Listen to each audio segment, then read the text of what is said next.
The International Monetary Fund has warned the United States over poverty and rising inequality in the country, saying both of them are hurting America. Now, let me get into this report here.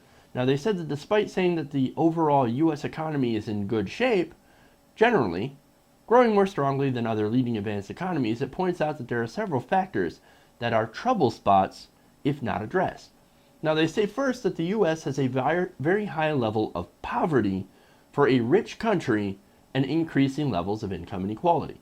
It noted that 46.7 million Americans, 1 out of 7 people, are living in poverty, including 20% of all children. Working Americans' share of all income in the country has fallen by 5% in 15 years, and the middle class is the smallest it's been in 3 decades. Hey guys, how's that neoliberalism been working out for us? Pretty good, right? Oh, apparently not. But hey, it's been working out pretty good for somebody.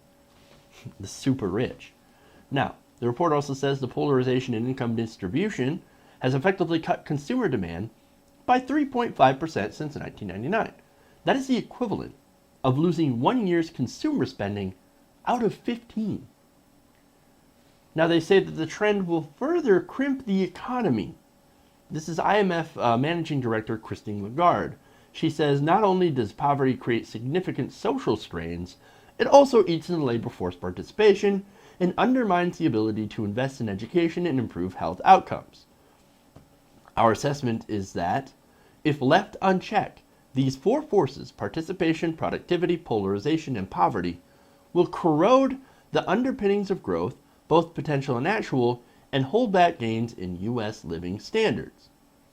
Well, here's the problem. These forces have been left unchecked, and in some ways, made worse. Now, the IMF has a few recommendations. There's some good and there are some bad, and I want to point those out to you guys. And I'm going to start with the good. Now, the IMF said that in order to reverse the trends facing America, the United States must invest more in education and infrastructure. Great, I like it. They also must expand support for the poorest through tax reforms, a higher minimum wage, and better social programs like childcare that will help the poor get and retain jobs. Also, good suggestions. And we're one of the only modern nations that doesn't have, for example, maternity leave, paid maternity leave. And childcare here is prohibitively expensive for a lot of people. You have families that have to basically only have one person working while the other takes care of the child because they can't afford to both work. Because childcare is so much more expensive than it is in every other industrialized nation. So doing these things, raising the minimum wage, better social programs, these are good ideas. And it's a surprising source because this is the IMF saying it, the International Monetary Fund. Now, of course, there are some bad suggestions from the IMF as well. They say that the Trans-Pacific Partnership would strengthen growth prospects in the future. They also suggest cutting corporate taxes and closing loopholes. Oh, here we go. TPP and cutting corporate taxes. You can't argue that cutting taxes for the rich, which we've done throughout the Bush years and the Clinton years and the Obama years, has helped income inequality at all. No, it's actually made it worse. That's one of the reasons we have so much income inequality, is that we've cut all the taxes for the rich and corporations, and they've hoarded their money. It's not like they were creating jobs or reinvesting that money.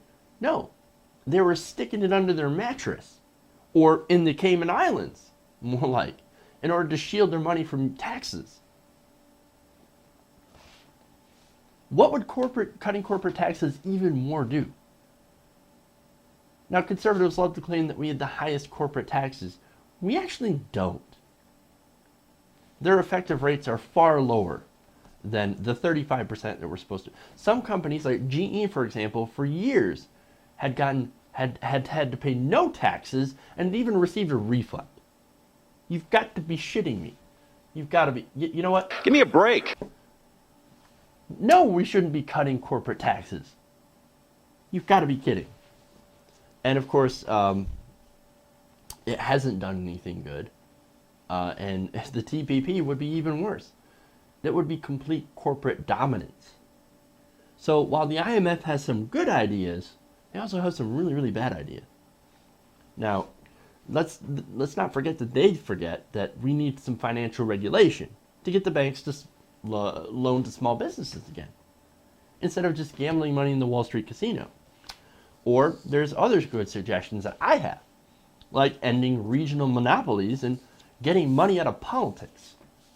So yeah, good suggestions, and then there's some terrible suggestions. But one thing is clear.